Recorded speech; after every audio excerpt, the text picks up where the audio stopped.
Season 6, episode 27, number 245, the Decode Podcast. Good morning, Chris. Hello, Roland. Or howdy. I know you like to say Howdy. howdy in your I text. do. Howdy. I do. And whenever Howdy. you drop a howdy, I'm like, what's coming next? What's Clef got for me? Because I bait the hook. I'm a two text salutation guy. You are. And I've told you why, right? I've explained. I guess I wasn't listening. Can you please tell me again? Because I know that sometimes just to grab people's attention is the first step. Gotcha. Okay. And then Fair enough. often, so I do that to Karen too. Because part of it is it's kind of a funny thing. I'll often wait to see if there's a hello back. Sometimes I'll just blast the second line. But what I'm actually watching to see is is there any point in texting someone if they're not in front of their phone? Mm-hmm. So I actually do try. And this is something I've been working on for a couple years now. I try to text back in time. I try not to treat text as email. I really try. Email to me is like asynchronous. Texting for me, I'm trying to keep it synchronous, bro. Trying to keep it synchronous. Something. I try to do something with that. I guess DMs in general. I mean, apart if I'm sleeping, because I don't have I put my phone to sleep at night. But the whole responding in good time is something that I've been trying to do. It's challenging. Because in order to do that, you have to narrow the number of people that you connect with, right? Mm-hmm. Like if you really want to do it well. So to sort of have 100 vague conversations going on all social platforms, I've kind of officially accepted I don't like that. I don't like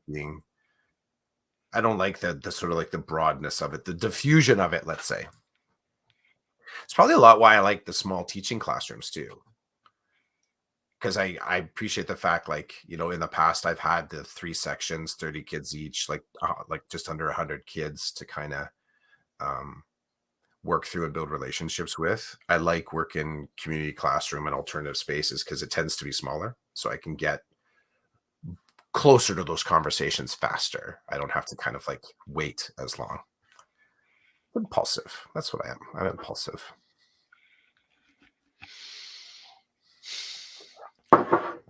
Can I pivot you?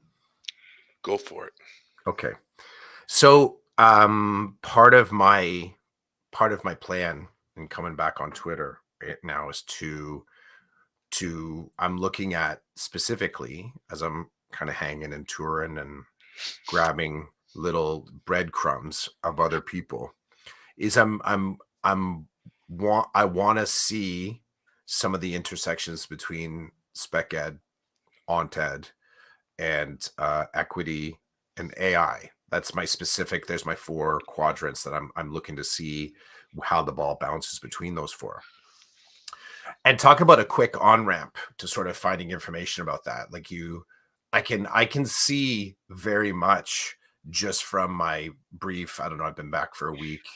I can see how part of the face of celebrityism is now officially including a lot of blah, blah, blah about the use of AI, which is cool because it's new for me. That's the new space for me, but I get the sense I'm jumping into other people's conversations. Like they've been talking about it for a while, which I'm okay with. I'm actually okay with because that's the stuff I'm looking for. It's a little bit more difficult to find people talking about if I meta tag the conversation, what I am looking for though is because I can find the pros and cons. That's kind of pretty damn simple. There's companies that are rocking AI for graphics, for writing, for automation, for workflow. There's a lot of stuff there that you can just quickly grab onto. What specifically I'm looking at though is people that are existing in the space of trying to draw together equity, AI, special education, and specifically in Ontario. So I feel like right now it's in a big, it's quite it's expanding, but I haven't found anybody that's kind of landed well doing work in those spaces. And it's not that they don't exist. I haven't, and, trying to find something specific, even as an old guy like me that sort of played with socials for a while. Key terms are important, searching people out. Referrals are important. Watching trends is when certain things are talked about. Like there's so many different ways to drive your search success that are now on top of just putting in a good key term and trying to find, or a keyword and finding, somebody who's got that hashtag in their Twitter profile. Um, I read an article this week about a dude.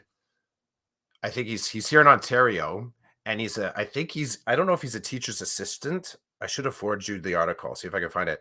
But basically, I think he's a statistician. He's some sort of number scientist, and he managed to get his roll up the rim to wins up to 80%. And what he did was I guess Tim's has released data packages that show when the wins occur. So he built models in order to sort of, like he said, the best time to do your roll up the rim to win was something like between 1 a.m. and 3 a.m. in the morning, because statistically speaking, he was able to increase his wins up to like an 80% or something like that. And apparently he's even in discussion with Tim Hortons. Like this isn't an attack. He's using this as a discussion for his classes about using machine learning and using statistics and competitions. And he said you could have never done this with the roll up the rim, the paper cups. He said the algorithm is just too random. He said, however, when you look at the patterns of when people win and how the actual operating system is organized, he said and the way that how the algorithm kind of controls X number of prizes, I guess, per time segment, as in only will allow for a number of wins within a certain time.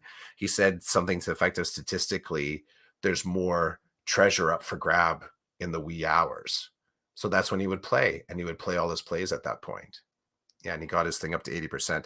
The reason I say this is that sometimes that's also, I get that to a degree, not mathematically speaking. What I get about that is um you want to be ready when that room opens. Like you want to be ready when those conversations pop. And I haven't found right now, I'm saying it basically time of day, because part of what I've realized is that educators typically are not engaged in deep conversation between the bells.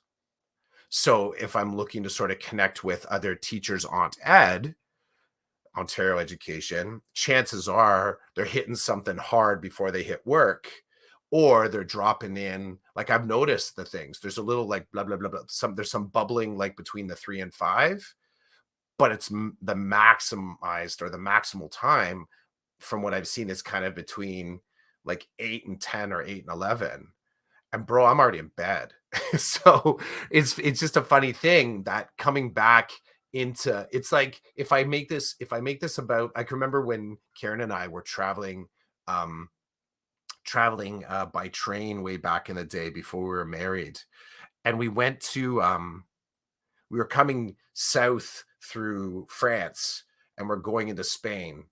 And because of some train rail strike, where were we on our way? We were on our way to Barcelona, and we had to have a stopover in Montserrat. I think it was Montserrat, maybe not Montserrat, but it was basically, we had to stop on the eastern tip of Spain.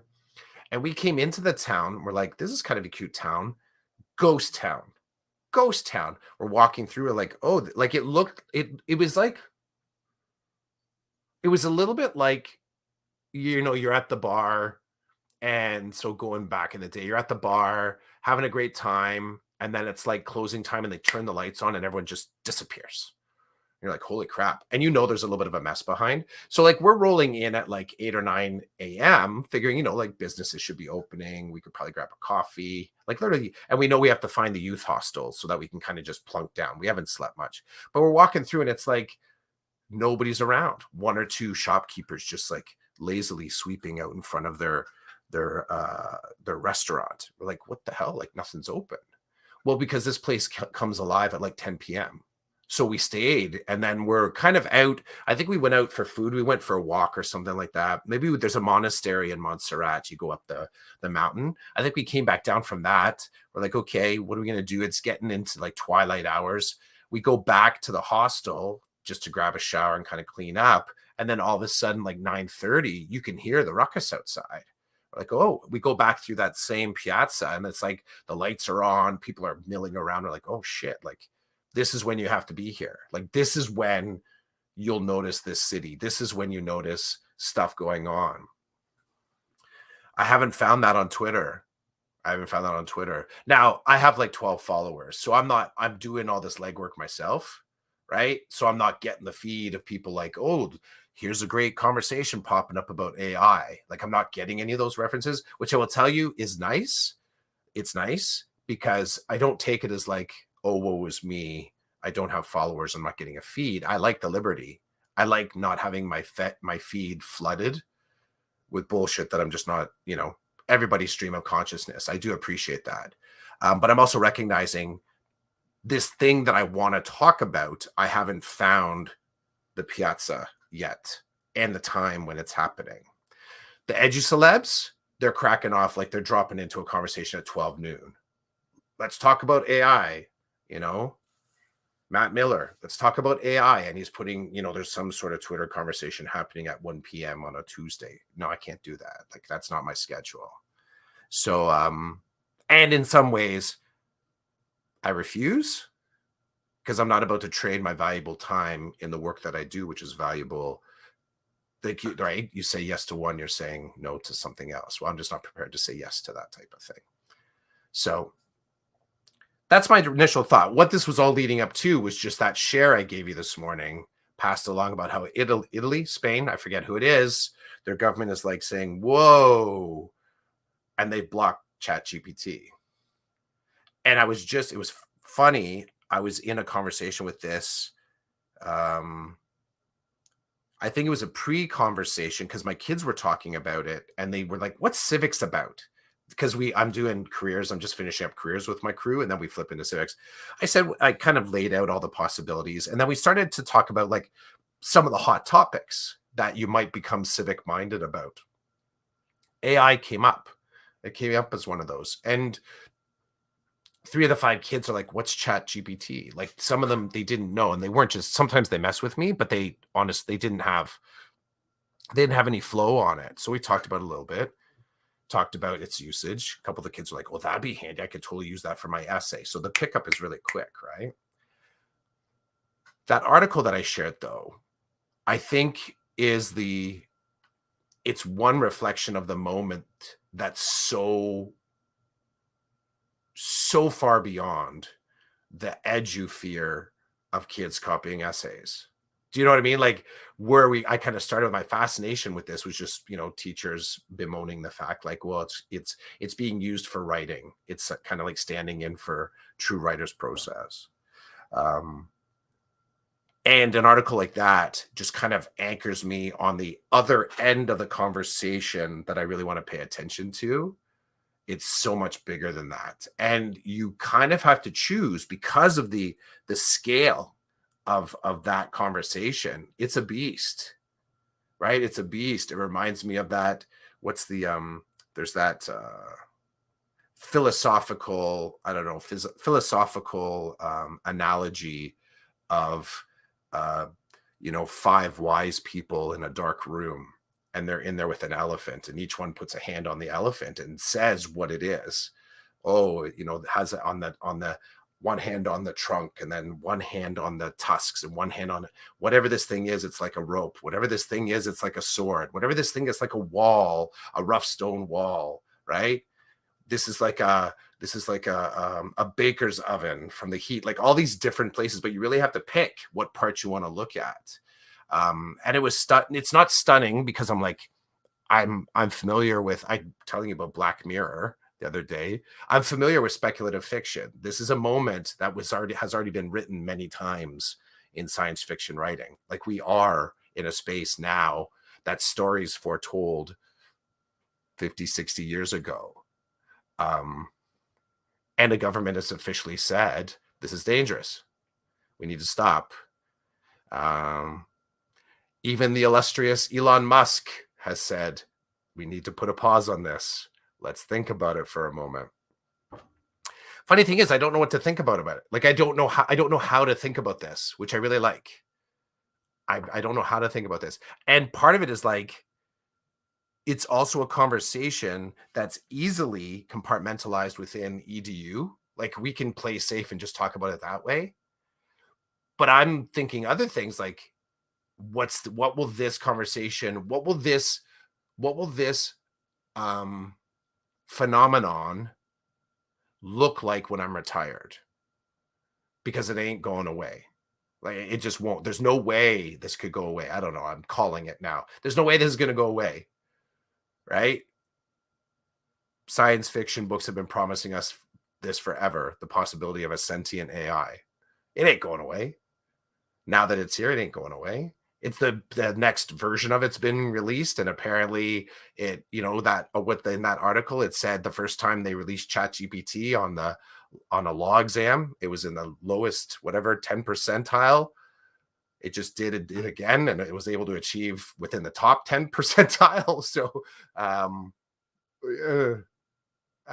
what will this, 10 years out from retirement? And I'm not, there's no wet blanket on this, but this is the thing that I decided I wanted to kind of look at.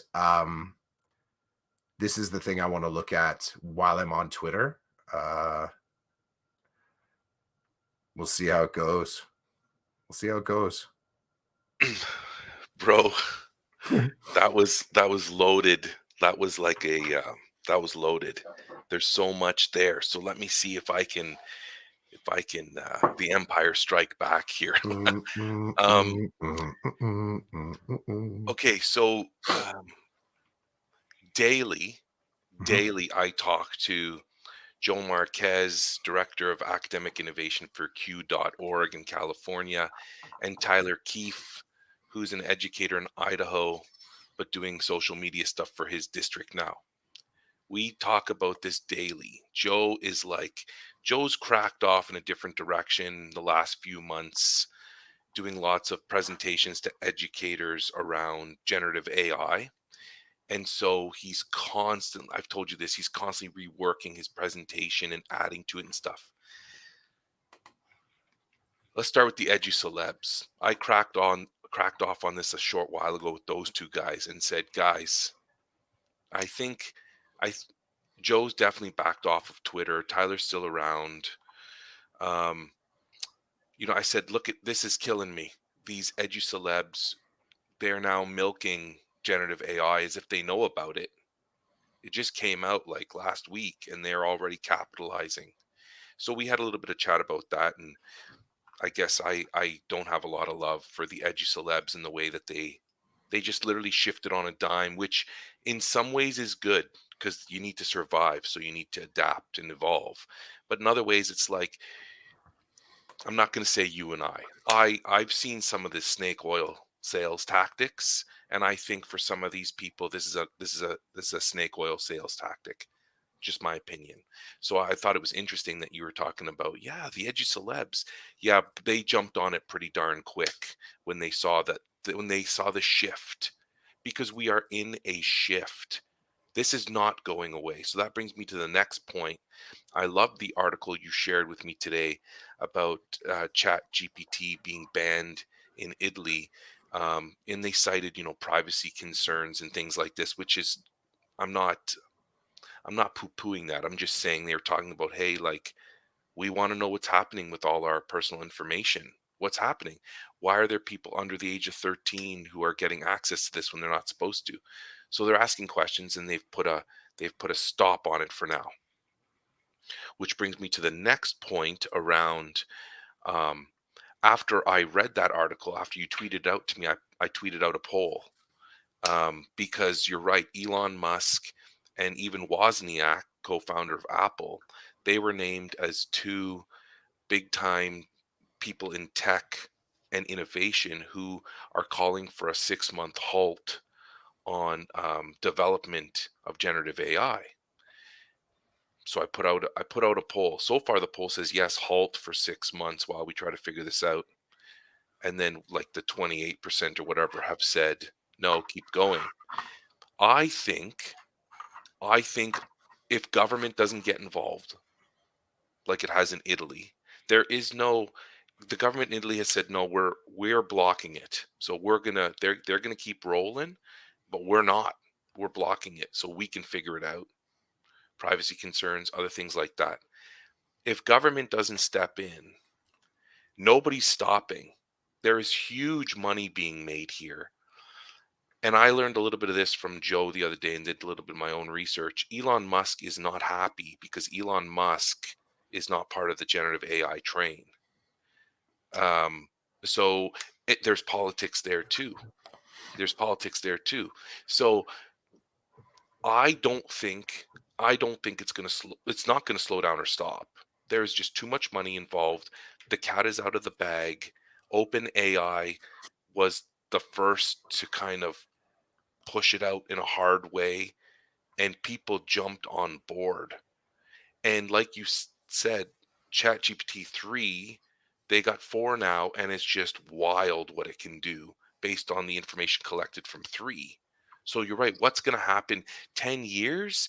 Bro, 10 years I'll be flying to your house in an AI generated vehicle that can just do that for me. I would hope. Because when I think about flying cars, I think about the Jetsons, and I'm a little bit sad we still don't have them everywhere. Because when I was younger and I watched that, I was like, this is going to be awesome. And they're not here. So I'm a little bit sad about that. But what's going to happen in the next friggin' 3 months with this generative AI and what it can do and how it can perform? And I'm more excited than scared at the moment. I'm more Can I excited ask than though? Can I ask? Are you smart enough to be scared? scared. And I'm not. I'm. You know what I mean? Because this is what Yeah. I'm realizing for myself. I'm Hmm. not smart enough. It's funny how presented with this idea, like in part of government, kind of saying government oversight. Sometimes I have some feels about that. Sometimes I don't. But I'm not. I'm not sort of like libertarian enough to kind of go, a government decision is trumping my rights. I still am the idea that government makes a decision, it benefits. I guess I would also look at the government. Canadian government, let's say, makes a decision. It is looking at it um, in an attempt to benefit more people than few. So I kind of start from this point of view of like, if a government is saying that we don't, whatever the reason, like it's fascinating that they're starting with the privacy part, like that idea, like what do you do with our confidential information, because that feels like a really shallow end of the conversation. But kind of like Trump getting indicted for hush money, and yet the guy's a complete a-hole, like, but he's getting indicted for hush money, you know what I mean? Like, okay, cool, that begins maybe the destructuring and disassembling of his empire of shit. But like, it's like not looking at not being able to sort of look at the bigger picture. Like, I don't know if this current indictment will sort of lead to a deeper investigation. Like, we kind of say, okay, now that we've done this, we've got our foot in the door. Now we can kind of do this thing. And cop thrillers have done this all the time. We want to try and get the big fish, but we have to kind of start and work our way through the system. This idea that we're starting with confidentiality and what you're doing with our information seems like such a low-hanging fruit to start against this thing that I don't feel I'm smart enough to understand. And so if I take my cues from, well, it's just about confidentiality, I'm like, okay, well, that's an argument that's been made for like Facebook, or it's been made for like Snapchat, or like Google. So this open AI, maybe it's not, as kind of freaky as I think it could be. Right? You sort of in your mind compartmentalize it into this other fruit basket of conversations that have happened about pretty much every even when we used to say being responsible digital citizens and trying to build our kids to be able to be good digital citizens. You and I have had this conversation about we're no longer while we were in the podcast, we sort of declared this idea of digital citizenship is no longer about um make sure you don't say bad words on the internet. And we actually spent a lot of time focusing on the potential dark side of just putting up like dark stuff onto the web, right? And kids still do that. But I've now kind of shifted, and you and I, again, sorry, I've shifted, but I think I've shifted wholly into, but we haven't had a lot of really great conversations and strong structured conversations about what it means to navigate a space like this. And this is the accumulative space, this idea of an AI space, um, being aware to a degree of us on the other side of the monitor is a totally different kind of thing. Like when we think about the people that could do us harm, we're not thinking about necessarily like it's still like me seeing a person on the other side that's kind of doing a thing to me. But one of the interesting sort of like rabbit holes on this is that to a degree, that to a degree, um, is kind of replicated like this one bad hacker, someone that's looking to kind of, storm a website or do bad stuff by stealing identities, can be what you used to have to do through a networked system and having multiple computers and servers running simultaneously. The AI opens up the door for one person to do that just in their basement. To a degree, the complexity would be handled by this thing that works 24/7 and is learning as it goes. So there's only an on button. There isn't like the steps in between of the off button. So I like this whole like I don't have a way to understand this. And I don't know if I'm going to get to a fulsome understanding of it before my intolerance of Twitter kind of, I don't know what'll peak first, right? My knowing, or am I just like, yeah, I'm ready to check out? I don't think this topic will be the thing. And this topic isn't the thing that will actually make me like tap out. It'll just be, I've had enough. I'm ready to kind of just exist on Insta. I want to go back to Insta, the fun place, Insta. So, Um, I'm not smart enough in terms of I don't really know and understand the depth of what's happening in the generative AI world. What I see and understand, I'm stoked about. And mm, privacy, well, dude, my information's everywhere. Our information is everywhere now. Every time we do something, it happens over the internet, whether we like it or not. Like even if we're doing something manually face to face in an analog way, someone's going to input that information into a system that's most likely connected to the World Wide Web. So it's like, okay, AI is going to do something with my information. I'm sure my information's been cracked in other places too. I'm not saying it's okay. I'm saying I know very few people who have literally gone as dark as they can and stayed off the web. This is the new way. So my information, my privacy is being smoked everywhere, in my opinion.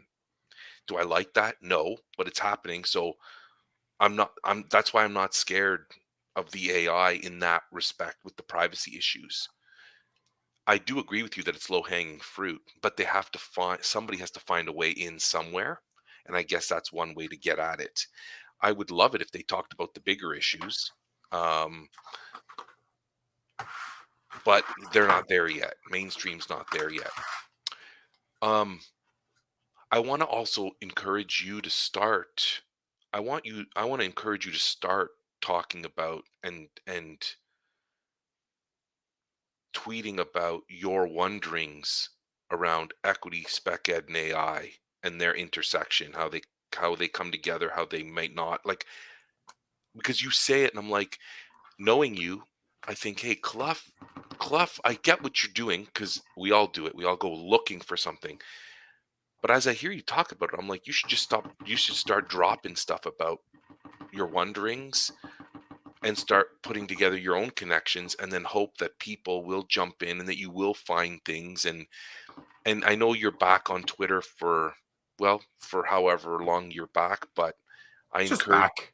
oh, you're Just just, back. I I'm just encourage you back. to Yeah, we'll see. create a space, start a space on it and see what happens. People come, people don't come. If people come, they might talk about certain things that will activate your thinking in other ways, other directions. That's just my thinking. Use the power of the tool and do what you want and gain what you can while you're here. That's all I have to say about that. Gary's checked in with us. Gary said that it always concerns him that many discussions in EDU about things like AI begin with picking a position or camp before inquiry and exploration. Inquiry and exploration can be scary, Gary. I like that. It can, right? Because um, I've seen it in little ways, in little experimenting. Sorry, in some of my inquiries and explorations, it has scared people around me. They're like, "What are you doing? Why are you doing that?" And then they go for low hanging fruit on why I shouldn't. Um, I'll say what I like about what Gary says. I get the theory. I love conceptually. Conceptually, I I think, anybody ever asks me a thing about equity and I look at them and they're like an adult in my world, part of my initial response is my brain goes, I wonder if this person has done the research. Like, I wonder if they've done the work or if they're perceiving me as their resource for research. My brain kind of does that. And then, depending on how they frame it, and I guess how much time I have, I'll say, you know what? Go Google it. Go Google it.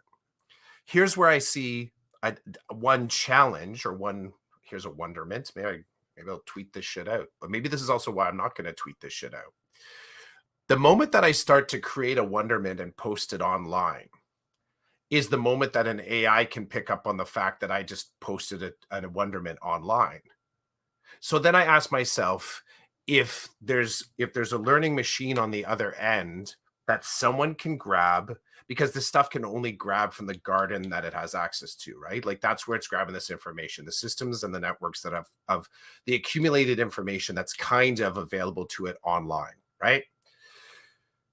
I post something up about that intersection of AI and spec ed. And this is not to say I won't do it or I wouldn't do it, but here's what's operating in the back of my head, and I'm playing off what Gary's suggestion is.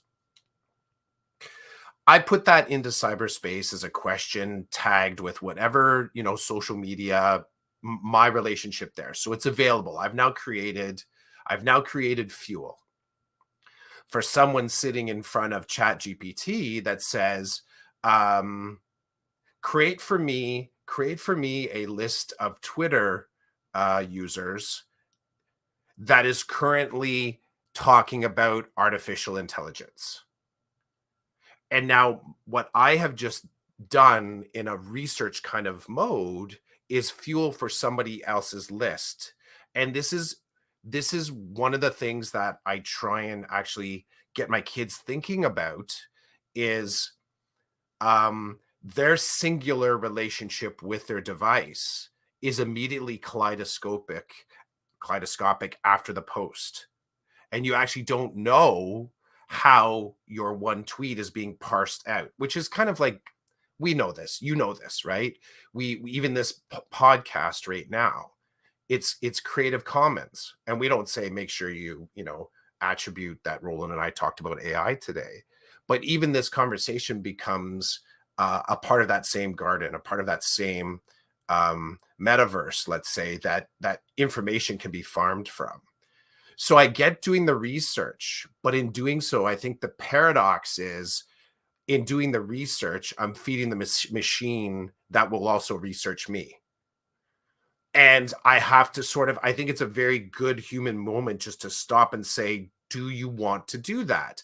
Because inevitably, if my efforts make something bigger, stronger, faster than me, will I ever fully understand it? This sort of observable disconnect is a little bit of what I'm trying to maintain so that I can kind of maintain my own control as a control in this experiment of what I'm trying to figure out. And again, I'm kind of like just I'm playing with ideas here, and I'll admit my inadequacy of understanding exactly how these algorithms and smart machines work. I get that. I get that entirely. And because I get that, I'm trying to move slow. And I also accept the fact that 10 years from now, this kind of research may help me, but this research may also just reinforce that this is a little bit of a runaway train. So that's where I'm kind of at. And I'm not like sending up the flare like shit's out of control. But I am sort of coming back to this is a big this is a sudden, even if it's been in development for years, this is a sudden peak at where we are with tech. Even if other people like Clough, this has been going on. How did you not notice? Well, because there's subtlety to this. I wasn't a part of the surveillance of it, so I wasn't monitoring it. It's not a direct part of my life. It hasn't actually directly, to my knowledge, affected how I live. And I've been on and off one of the learning spaces frequently, so my learning curve is disjointed, right?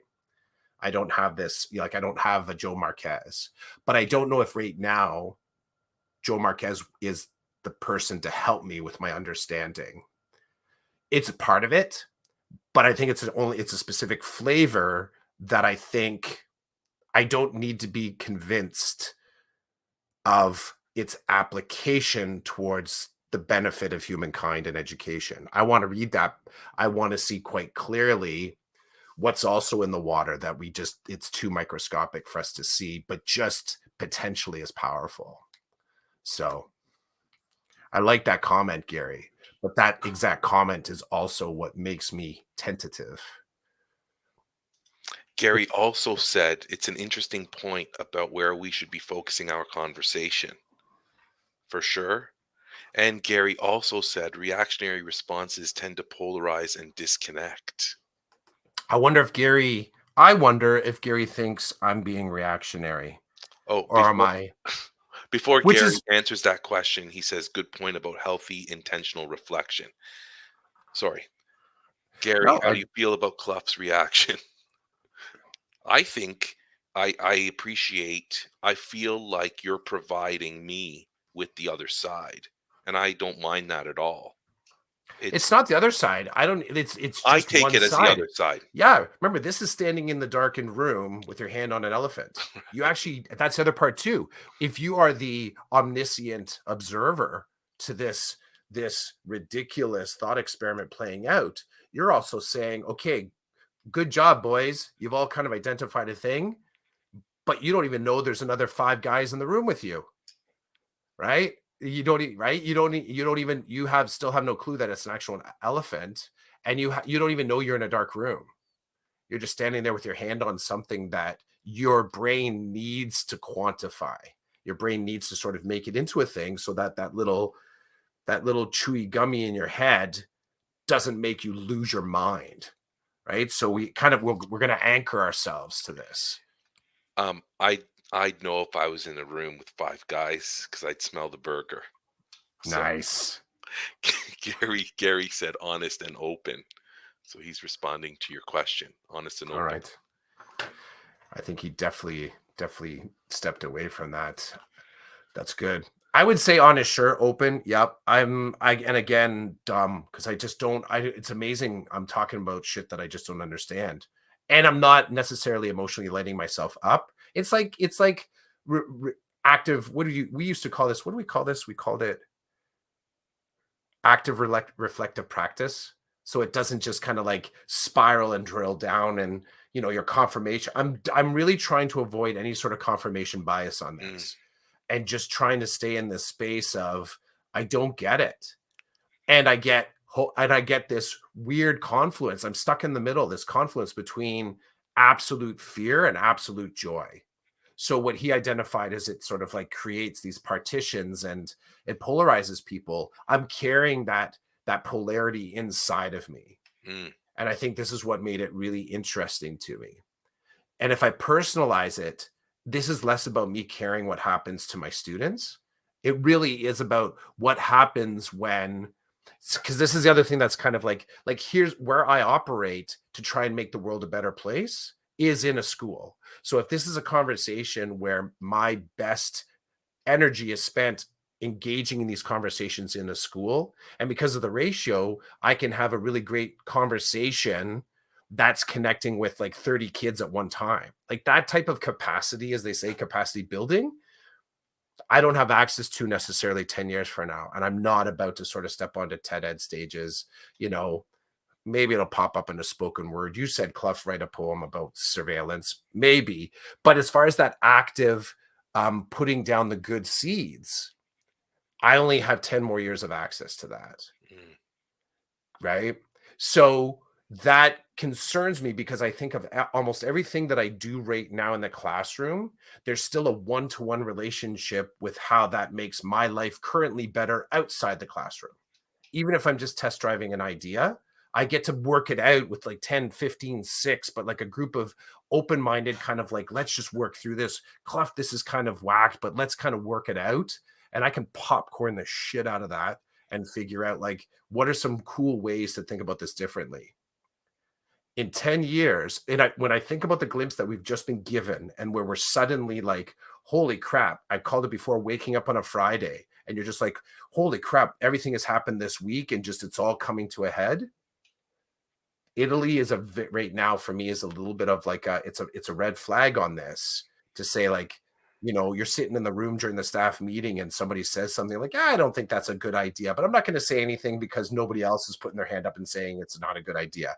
Italy is basically now that second person in the room to me that says, hey, is this a bad idea? And I'm like, hey, Italy, that's a good question.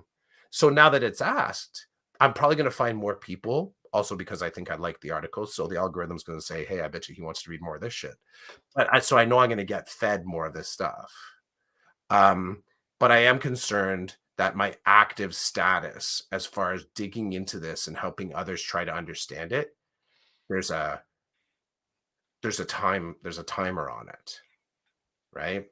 Um, and that's a little bit what's lighting me up. That's a lot. That's a big part of what's lighting me up.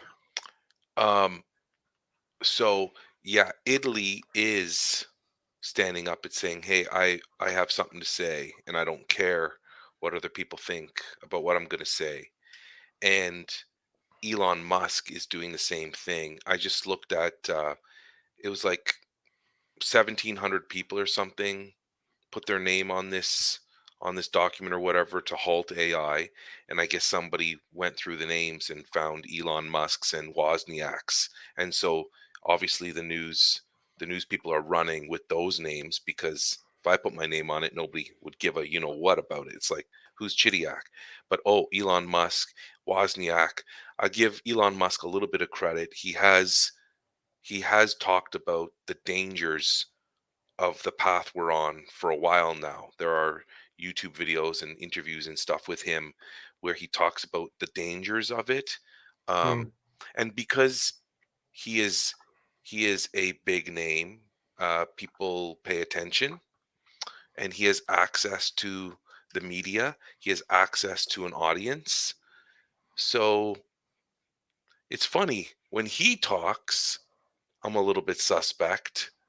But then when I'm playing with ChatGPT, I'm like a kid in a candy store, and I'm not thinking about some of the dangers or the repercussions. So this is an interesting conversation that we're having that's helping me kind of think bigger, maybe touch different parts of the elephant while I'm trying to get that burger that's in the room. That's what I'm thinking right now. And I appreciate Gary jumping in and providing us with his perspective as well. Mhm. This is part of the Decoded podcast. This is when I tweet out, "Hey, come over and join us." I really do mean it, even though we don't get thousands and thousands of people. It's cool to have the conversation, Mhm. certainly. Um, I feel like this has been the chat. This has been the generative AI episode, which Has is it? good. Kind of. That's really all we've been talking about. I Um, will say, can I just go whack sideways? oh, if you didn't, I wouldn't know what to do with myself. Pico's pretty good. Pico? Pico, yeah. What's Pico? It's a pizza company. Oh, it's That's called it. Pico. Is it only Pico. in you guys in Newmarket have the best stuff. You do. Well, no, we have different stuff. That's all. Just different I stuff. think it's the best. You're well, you know, it's I think it's okay to be excited and wary at the same time. Yeah, I would say, Gary, how are you navigating that? You know what I mean? That's why I'll put it out. I would agree. For me,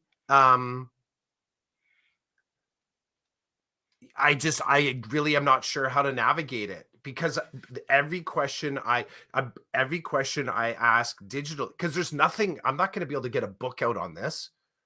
Like I can't download a book on this particular moment in history that's going to give me information. And if I so okay, there we go. I can't sign out a book on this. I can't necessarily buy a book on this that speaks directly to the evolving layers of this story. So if I fall on the tools that are native to me, which would be going on Twitter and digitally searching this out, I'm feeding the algorithm, which I've been feeding the algorithm. I've done grocery shopping for this algorithm for I've been a proud, it's been one of my dependents for years. I've been feeding information, keeping it nice and fat. You know, that elephant, I'm feeding it. I'm feeding it. I have been. And I'm not saying I'm going to stop feeding it, but I am kind of like on that point where I'm like, okay, do I want to feed it something different? Is there, what is the implication? Because part of the hand on the elephant in the room, you're probably not thinking to yourself, it's going to turn and stomp me. It's not going to it's just a still life in that room that I'm trying to analyze because I have my hand on it. And that philosophical kind of analogy doesn't say, and then every single one of the people were killed by a rampaging elephant. It's suggesting that the thing in the room is a passive player in this story. But I will tell you, I would not want to be in a darkened room with an elephant. That's just a rational. I'm gonna get tusked, or I'm gonna get stomped, or I'm gonna get squished against the wall. And that's the kind of weariness that I'm trying to navigate right now. I'm actually trying to clearly quantify by this next interaction with the internet. How is that feeding the AI? And I don't have the brains. I ask a question that, again, it doesn't make me afraid enough to stop using it. I still go to McDonald's. I know it's not good for me. So I'm trying to figure out, is there space for me to adjust? That's all.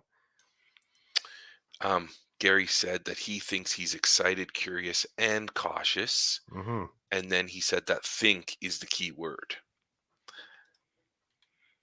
I like it. I like it. Mm-hmm. Um, you know what's funny? If you let me shift a little bit to school, it's Just want to say funny. last thing, Oh, Pico. Try it if you get a chance. It is worth trying. Pico, that pizza place. do you know if they have any in Kitchener Waterloo, or are you just They're telling all me over if the I they're all oh, over the place. But you may, the next time, because you also you Pico? go places for hockey, right? Yes, yes, but hockey anyway, I'm not gonna go there, but you're right. So I Just did write saying, it down. Yeah, there's the possibility that you kind of accidentally come across it somewhere. So, Pico. worth checking. Yeah, worth checking. Okay. I ordered 3 pies from them yesterday, shared it with the family, and, they kind of work, it's a little bit like Subway. So you go there and they Ah, have one size pizza, and they have, like, the ingredients out in front, so you can put ingredients on it. And then they have, like, pre-made ones that you can pick, and the mm, pizzas are done cooking in, like, less than 5 minutes because it's super thin, and they have this cool pizza oven that has a Lazy Susan on it. Like, there's a turntable. So I realize I have to look up, is Lazy Susan? That's probably a bad combination of words. I'm gonna have to look up the background of that. It strikes me like that was just a making fun of somebody kind of a statement. So I'm gonna look that one up, do my work. So it has a turntable. They put the pizza on, and you can see inside. It's like just going around inside. And by the time it makes it like one revolution, Your pizza's almost done. It was tasty. It was tasty. Well, I've written it down. I've made the mental note. I will tell you, since we're talking food here for a second. Um, I don't know if I told you we tried Mr. Puffs. We have one in Waterloo now, Yes.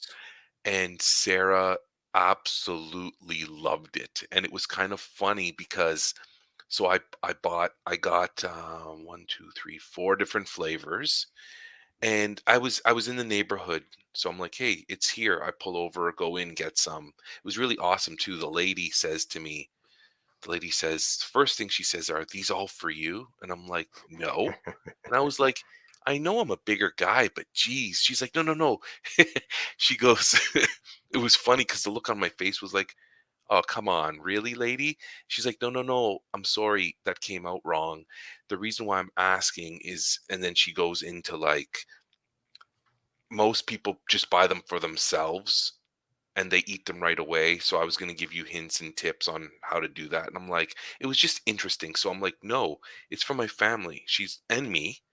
And she goes, "Are you going to be eating them soon?" And I'm like, no, probably in a couple of hours. So then she explained, okay, they're best when they're really fresh. She goes, a couple of hours you should be okay, but longer than that, the outside crispiness is going to soften up, and then it'll Yeah. be as soft as the inside, and you're not getting that change in texture that is part of like our She's thing. walking you through the quality assurance of experience, right? Well, and the science of it all, right? Like if you Yeah. don't know, now you know. So anyway, Mr. Puffs. So I bring them home. We have dinner. I have some. I'm like, yeah, this is good. The kids have some. They're like, yeah, it's good. And then I don't know, a little bit later, all I hear is, "This is awesome!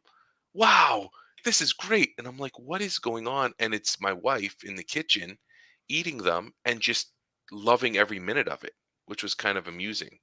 Um, so she's like, Puffs, Mr. Puffs needs to come into our lives again. And I'm like, okay, well, we'll get some more on the weekend. So if you haven't tried it, give it a go and see what you Okay. think. I don't know what you'll think, but they're not bad. It's a nice alternative to like, it's not a Timbit, but it's like a donut hole idea with the outside being crispy and the inside being more like a beaver tail.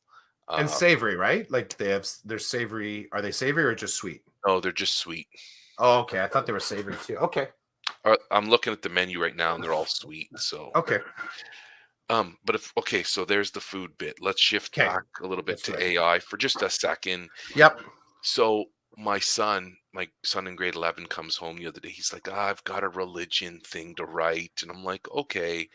And he's kind of like, can you help me out with it? I'm not, it was really cool actually. He's like, I'm not feeling motivated, but I know it's got to get done. And I know I don't want to do it, which means it's not going to get done. So if I tell you about it, it's going to get done. I'm like, okay. And he goes, oh, and the teacher said, Chat GPT won't work with this assignment. And I burst out laughing. And he's like, what's so funny? I'm like, so your teacher's just declaring, like, don't bother using AI because I've made an assignment that's not going to work with AI. And he's just looking at me and I'm laughing. Like, I'm laughing out loud because this is what some teachers are trying to do.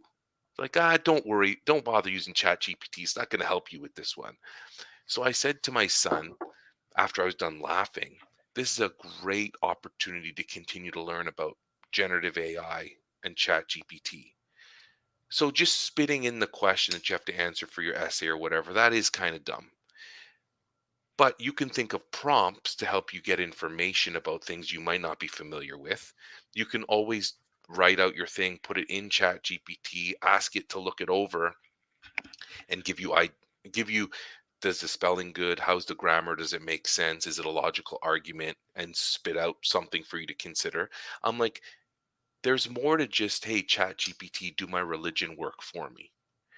And he kind of smirked and he goes, Dad, this, I like that you know this stuff or whatever. I'm like, I know this stuff because what your teacher's saying sounds absolutely ridiculous. Now, is it effective? I would probably say for 75% of the students in the class are like, ah, she said it's not going to work. Let's not bother. But there's a 30%, 25, 30% of kids who are going to be like, there's going to be some that just throw it into Chat GPT, get it to spit it out, and the teacher's going to be like, you didn't write this. And I kind of know you didn't write this. But anyway, so I'm telling my son there's lots of ways you can use tools, which we've got a ton of them, digital tools, to help you make your work better or to inform you of where to go next or what to do or what not to do. So I thought that was hilarious. And just for fun, when he was done, I did throw it through Chat GPT. And I said, hey, take a look at the spelling and the grammar, the logic. And Chat GPT, to its credit, spit back out and said, this is pretty good. Like you might want to consider this and this, but it didn't. I was like, okay, what do you think? And he's like, I don't want to do anything it suggested. The spelling's good, the grammar's good, it makes sense. Can I hand it in? Go nuts, hand it in. So I thought that was funny. Nah, just don't bother using the AI. It's not going to help you here. It's It'd be hilarious though if another teacher said, "I want you in Chat GPT, and I want Chat GPT to give you stuff. You're gonna need Chat GPT for this assignment." That would be kind of fun too, actually, if the kids understood how the tool could be used for good and not just for bad. That's my yeah, perspective. yeah. So I like those two different veins. You know, our competing understandings of what the tool is and what the tool does. I like that. I like those two conversations, and that Gary's bringing me back to that. Like those are two really good EDU discussions to be in. Your son's teacher's comment, though, reminds me that we got no clue how to manage ChatGPT in schools if what we're looking at is punitive measures to keep kids from using it. Like that's a pretty clear. I've been there. I was there before mobile phones and devices were in the classroom. I'm in here all through the learning from no, we don't use phones in the classroom to our understanding that for some devices are a great way to augment and scaffold their learning. So I've been a part of this evolving conversation just with tech in the classroom. But the full stop, don't do it, doesn't work. Anyone saying that they've designed an assignment that is ChatGPT proof doesn't understand ChatGPT.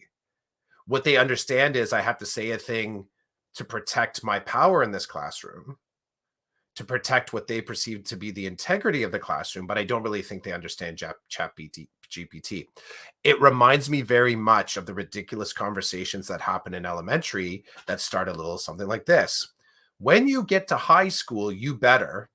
And then the kid gets to high school and realizes none of that applies. I know this because I asked my grade nines, what sort of things were you told in elementary that you've found out to be not true or not as true as the teacher made it out to be? Now, I'm going to shame and blame secondary as well because we do it in secondary. We say when you get to post secondary, so somehow we're trying to extend our mastery of understanding beyond the scope, be way beyond our grasp is so much shorter than our reach on that. So this idea of Chat GPT and what it is and what it isn't, anybody trying to describe the limitations or the exceptions to their course design as relating to Chat GPT, I really don't think understand the nuances of it.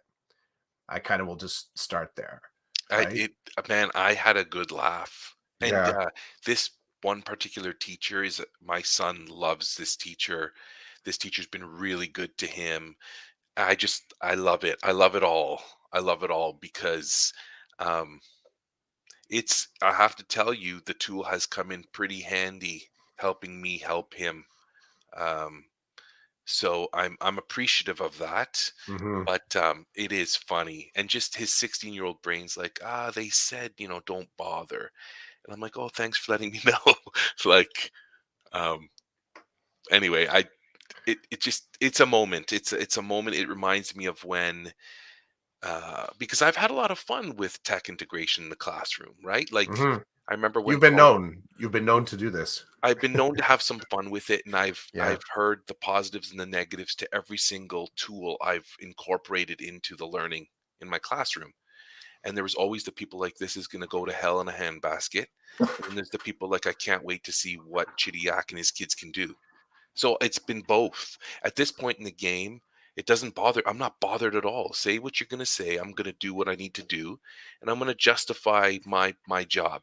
Other than that, I don't need you in my face, and I'm not going to spend time with you, type of thing. So just it was funny. 16 years old and grade 11 world religions. Chat world religions too. Like, are you kidding me? This is the perfect, like, Chat GPT's perfect for this because I can't learn about all the world religions instantly, like in an hour while I'm trying to help with an assignment. So I can speed up my learning as I'm trying to work with my kid. But that's another conversation. Gary says empty threats and fear-based comments only serve to damage student-teacher relationship.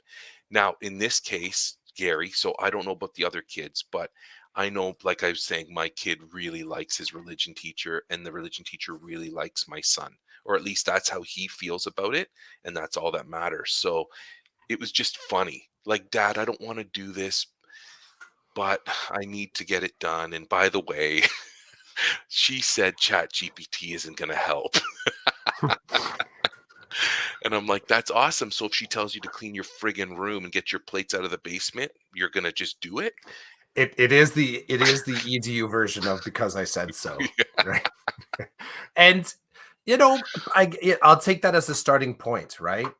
The fact that I'll say that one part of this is the teacher saying, addressing the safety concern, the integrity concern. So there's learning skill kind of like beacons embedded in that statement. But just to make it full stop, um, and here's the thing: I don't know if it's useful because I think Gary says it wrecks relationships.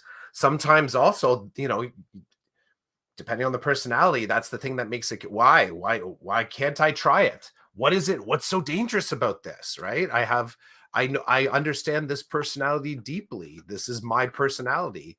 The thing that as soon as someone does a warning, my brain goes, what super secret power do they know that they're not willing to share with me? Right. So then I'll kind of check it out myself.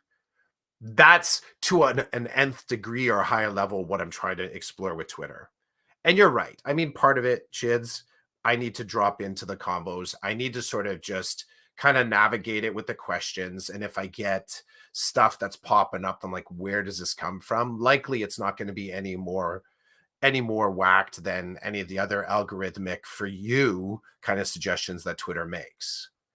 In the broader picture, though, is I know that Elon cannot hermetically seal Twitter. So what that means is it's not like what goes into the room stays in the room. The things that I'm asking about are putting me on a radar in a different way, maybe a same way, but as far as my understanding, in a different way than, let's say, 5 years ago.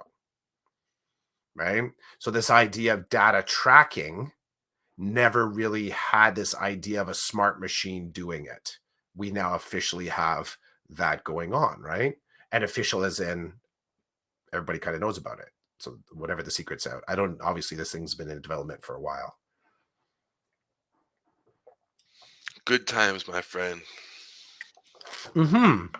I like that. That I found a little bit of purpose in order to use this social media tool. I like that. Yeah, I appreciate that. I appreciate too you kind of bringing me into the fold because part of it is I know that you've been having discussions about this kind of like augmentation for a while. You have.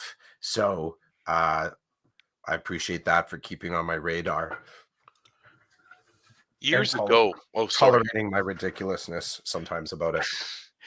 Years ago, I did, like, in the summer, I did like an 8-course AI certification. I don't know if you remember that. I don't even Nope. remember the organization I did it with, but I was really super pumped around using AI in the classroom. And I Was it took, AI or AR? no, it was AI. I've done AR work, but it was AI, like Okay. chatbot type stuff and Hmm. designing. And yeah, it was really cool. It was free. It was all free.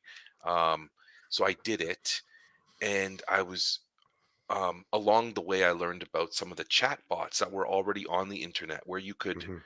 Now, it didn't strike me to use it how I'm using Chat GPT, but I would have conversations with it. So one of the assignments was talk to the chat bot about whatever topic you like. And we were looking at like the limitations of the generative AI. Mhm. It was not powerful. Now that I If you asked it factual questions, it would give you interesting responses and somewhat personal with a little bit of cheekiness here and there. But there were certain questions, like when you asked it subjective questions, it it had a difficulty creating a response. And so at the time, the purpose of the assignment was to understand that the more you put into it, the more you're going to get out of it. But when we're not talking to these things about emotions and stuff, so it struggles. It doesn't know what to do because as it's searching for things to respond to you, it gets stuck. Or it did years ago when I was using it, and it I thought it was very sophisticated at the time and was really fun. Like I would ask it stupid things like what's your favorite food? And then it would respond with like a, well, as you know, computers don't eat, but I'm plugged into a da da da da da, and I get this many volts of da da da da, and that feeds me. And it's like, interesting little response you gave me, right? Now, fucking how it's out of control. And when I mean out of control, I'm like it's off the hook. Like it's kicking butt. A couple of times I've gone to use Chat GPT and it's been not available because it's been overused or whatever. um, Codebreaker has their own generative AI thing called Byte, Byte. And so a couple times I've run over to Byte to see if it can help me out. And I laugh as I use the Codebreaker generative AI because I'm not a big fan of Codebreaker. But hey, if it's out there and it's free, I'll use it if I need to. Mhm. Gary says, "Love the conversation and thoughts." He said he has used some chatbots in philosophy to engage students in inquiry. It's So a fascinating third voice to use, right? And that sort of disembodied voice. I don't know. Consciousness. I can only imagine how that would be used in a philosophy class, but that's a cool intersection, right? That's a very cool intersection. Um, Kind of a freaky cool intersection. Maybe Gary can report back next week or whenever they're back. Just what was the reaction? What was the reaction? Did it seem like the students were nonplussed about it, or because I feel like sometimes there's lessons that we do that we really don't think through, but we think it's a good idea. Like I did one turning my class into a mini cult one time, way back in my early teaching days. I was teaching the Intro to Anthro course in grade 11. Um, and that was definitely one that brought about some big emotions and some interesting moments. Now, I didn't go, it wasn't full blown, but I used the tools of uh, that's sort of like the dark side of psychology to build thinking in my kids like sort of set them up to launch them at an idea. So I kind of wrapped them up about a thing. Um, and then I had to literally like deprogram them afterwards because it was such a good spin that I did. But anyways, that was one of those things where like, bringing chatbots into a philosophy conversation that I think can kind of shake some of your foundations of understanding stuff. I like that. I like those moments. You start to realize how much triage sometimes you have to do after the fact, though, just to sometimes keep your job. Gary said Ethics. ethics and Yeah. conscience. Yeah, exactly. Exactly. I'll assume it's a high school level course. You could probably do. That's interesting. That would be cool. You imagine having a philosophy course in elementary? That would be cool. And You you could do could that. do it. Like Yeah. I remember, it's funny you say that because I'm going to switch back to that AI thing I was doing. A lot of it was higher level stuff and I was thinking, how do I how do I bring this down to like primary level? And it was cool because there was lots of applications around making kids aware of the AI that's currently around them and that they use daily without even knowing that they're using daily. So it was like You could do a lot of fun things. You could get that ball rolling, so to speak. You know, a little bit of knowledge can go a long way with kids, with anybody.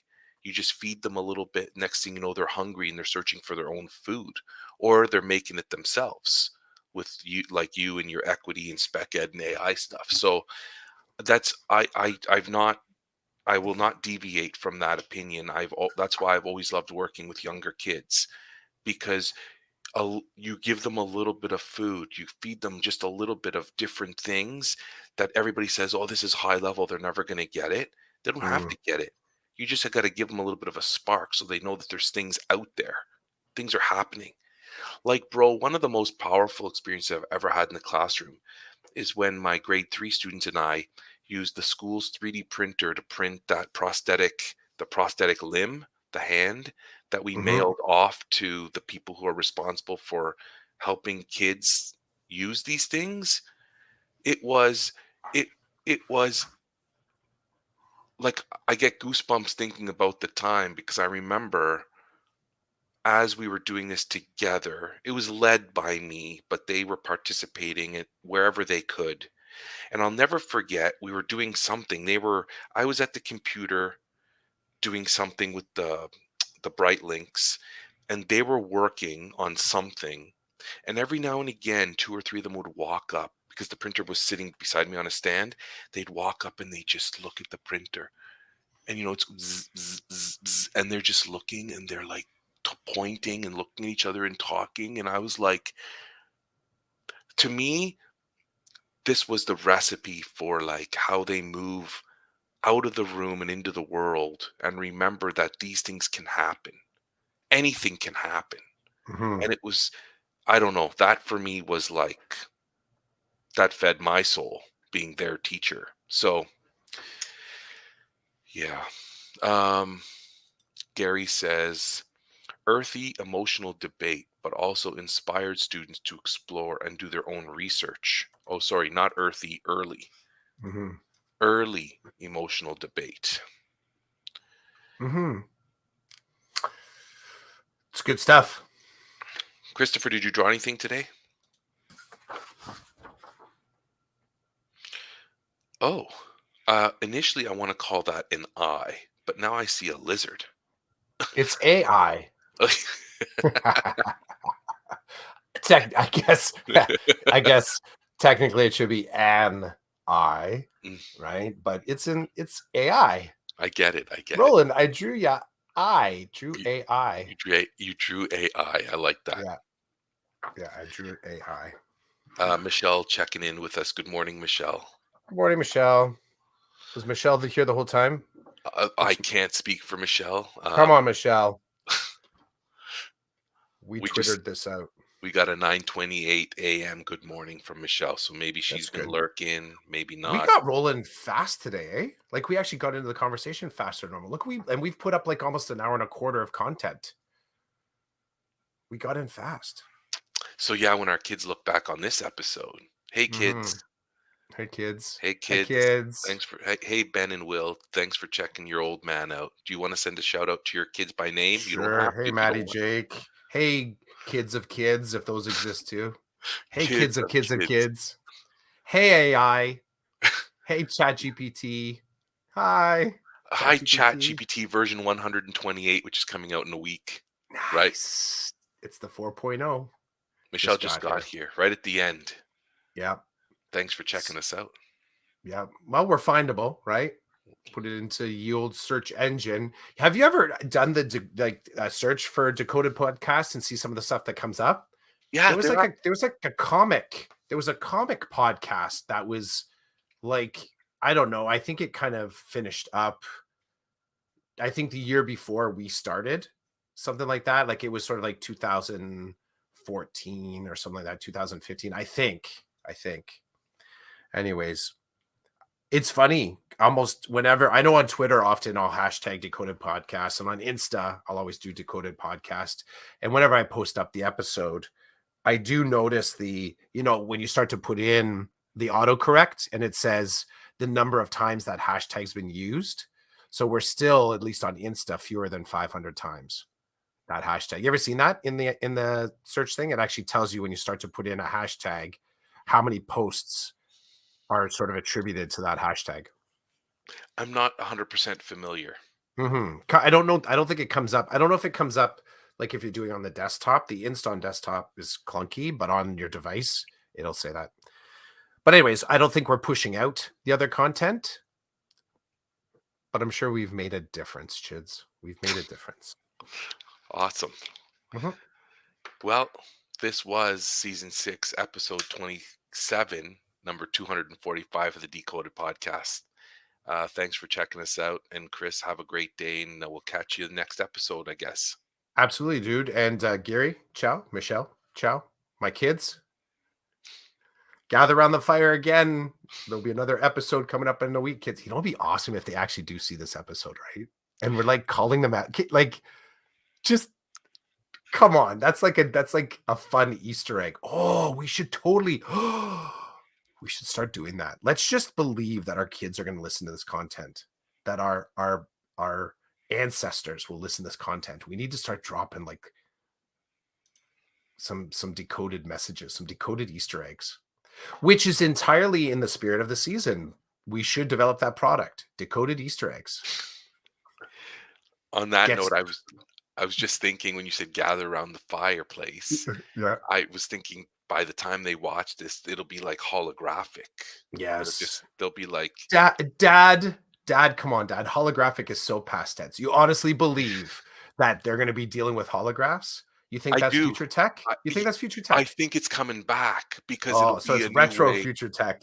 It'll be a new way to like you won't have a TV. You'll have Yeah, this little thing in the shape of a dime, and you just put it down wherever, and you just say Decode Podcast, season 6, holodeck. episode 27, number 245, and whoosh, it just Yeah, appears in front of you.